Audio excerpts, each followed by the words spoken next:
Hello, beautiful, lovely, wonderful people. Uh, Welcome to another episode of VHS Roulette. I have a lot of tapes that I've just been kind of disregarding because sometimes it's hard to sit down and watch a movie. And sometimes I realize I use films as a kind of distraction to get my mind away from things. And that's not always a good thing. Sometimes you have to feel things and you have to experience things you don't want to feel or experience, but you have to live through them. And I do tend to use movies as a escape in a sense. So I guess more recently I've been trying to center, get right in my head, and then hopefully watch a movie that'll make me feel good. In this case, I watched Ghost Chase.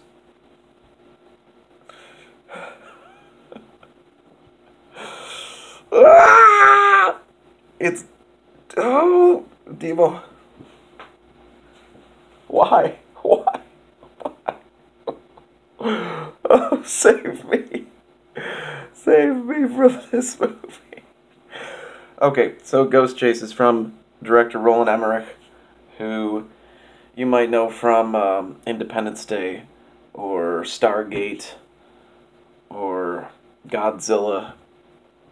Um, they're all very similar to this movie, where there's a great idea, and then it's ruined by how stupid the writing is, and how dumb everything plays out. Um, yeah, that's kind of like this movie. I don't even want to get into it, but let's get into it. Okay, so there's Warren and Fred. They're two filmmakers, which is interesting because in most films, like, that took place in the 80s, I think this is 1987, this these kids, these actors look like teenagers, but in this film, they're, I guess, playing college age kids, which is, I'm pretty sure that's what they are, and they have their own home. I mean, neither of them seem like they have jobs, but they're both filmmakers. And the movie starts off, and you immediately dislike the main character, Warren, because they're filming a scene for a film. Fred is the director, and Warren and actress Lori, right here, are having I guess, a love scene, and she keeps breaking the scene and being like, I can't do this. He keeps sticking his tongue down my throat. And you're like, wait, I'm supposed to like Warren? That's like one of our heroes. This guy is taking advantage of the film, like this woman being in a film, nice enough to be in their film, and taking advantage of the situation and sticking his tongue down her throat during a scene. Oh, okay, yeah, let's like this guy for the rest of the movie. No, guys, that's absolutely disgusting and fucking bullshit. So, not this actor, but the character, go fuck yourself for the rest of the movie. I don't like you. Fred, he's an okay guy. He's cool. Their house is filled with all these gadgets that he creates, and I love gadgets in movies. Like, that's why I love the Pee Wee Herman films. That's why I love the beginning of Back to the Future. Because there's gadgets. Oh, and he's got so many cool ones. My favorite gadget that he creates, Fred, in this film, is the sandwich guillotine. I want one of these in my house. Number one, I love sandwiches. And number two, who doesn't want a sandwich guillotine? You put it in there, you pull the thing, shink, half sandwich. So they're making movies. Lori gets pissed off, understandably, and runs off, and Warren tries to get her back and everything. I was mad at the movie right away, and I'm like, Win me back, movie. Nope. So, Warren, after Warren and Fred argue that, they can't make any money because Warren keeps being an abusive piece of shit, and then they throw all these bills in the air. Ah! And then Warren's looking through the letters, and he sees a letter from a will office. I don't know what they're called. Estate. And he sees that his grandfather has died and has possibly left him something in the will. So Warren and Fred go down to the estate office, and they find out that Warren was left a pawn ticket. So they go to the pawn shop, and they're given a suitcase after the pawn shop owner sticks a gun in their face and doesn't say anything at all. And they get a suitcase. It's filled with some random shit and a clock, like an antique clock. So basically, nothing. They take it home, and that night, the clock turns on, and this ghostly vapor comes out and oozes all around their house and goes up Fred's nose. And in his dreams, he sees an image of a very old man, Warren's grandfather, getting bricked up in this house and basically telling his butler, I will, just acting, overacting, basically, I'll be buried with all my money, no one can have it, ha ha ha! And basically forcing his butler to drink poison so that his butler will never tell. And then a ghost vision of the butler emerges, and right when Fred wakes up and he sees it, and it looks very much like this green ballsack fella right here. And so he wakes up the next morning all freaked out. Well, he's already woken up, but he tells Warren what he saw, what he thinks is going on. He immediately starts writing a script based on this idea, and he starts creating an animatronic character that looks exactly the vision that he was given in his dream.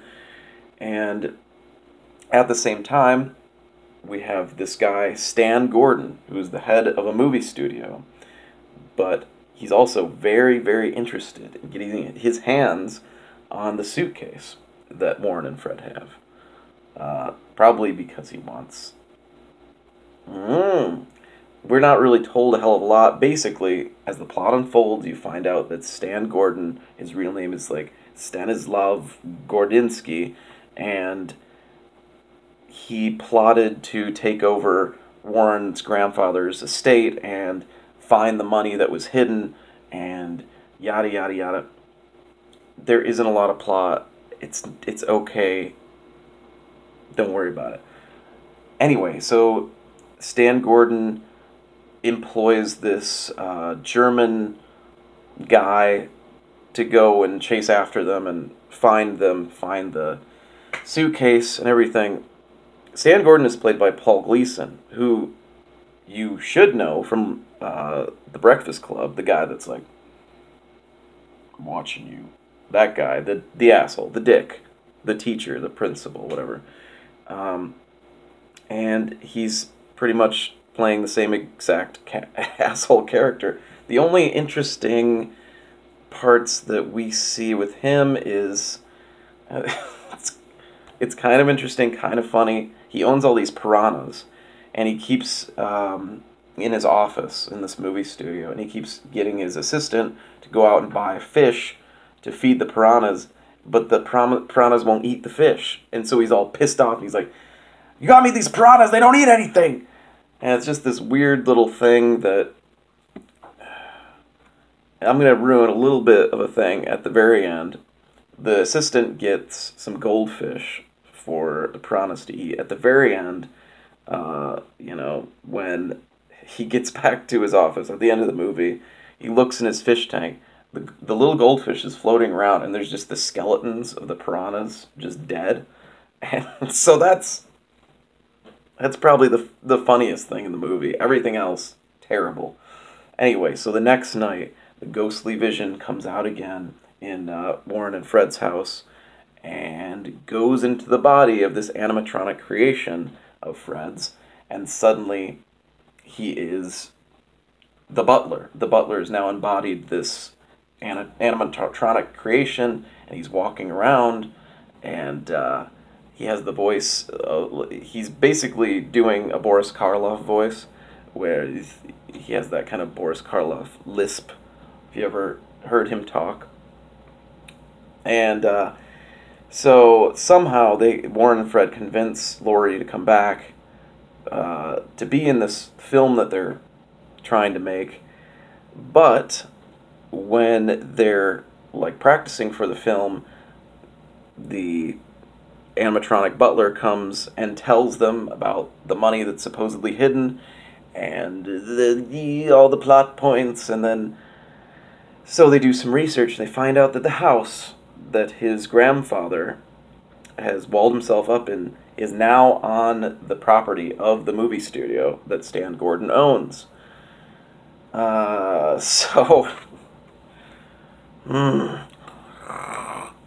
so a lot of silly, stupid stuff happens. The German guy ends up kidnapping the girl, and Stan Gordon ends up finding out that the money is in this house, and so he has a bunch of Teamsters go and search the house. But this is the really weird fucking thing, is that he hired a German guy to go get Warren and Fred, go get all the, info. He's really into, like, finding this money. He's totally one-dimensional character, just, total asshole.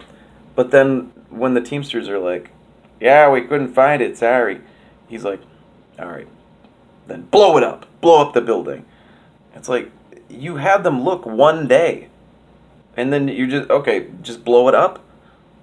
Alright. Okay.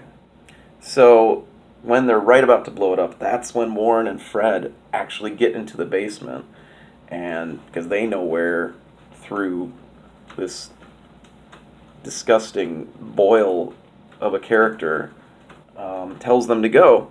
So they go into the basement, and they're searching, and there's supposed to be tension because the building's about to blow up, and then the ghostly vapor of Warren's grandfather comes out and tries to kill them, and envelops or gets inside a suit of armor, and just like, and there's just a long, drawn-out scene of them fighting this suit of armor, and you're just like, get it over with! This movie is only an hour. No, it's only, yeah, it's an hour and 25 minutes. That's not long. It's 85 minutes, and it felt like an eternity.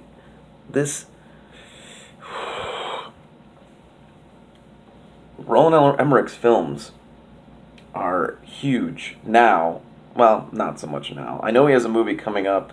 I think it's called Midway. Not really that interested.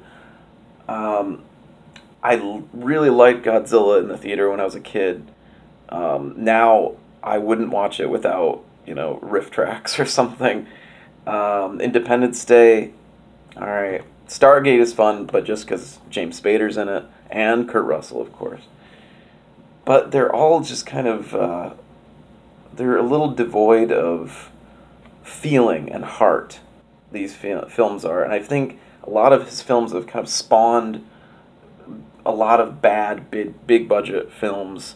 And those movies, they're a waste. They're just a waste of your time and a waste of going to the theater, because you're not really learning anything, you're not given anything, but, this is just one angry guy's rant. Anyway, so, Ghost Chase, it ends stupidly.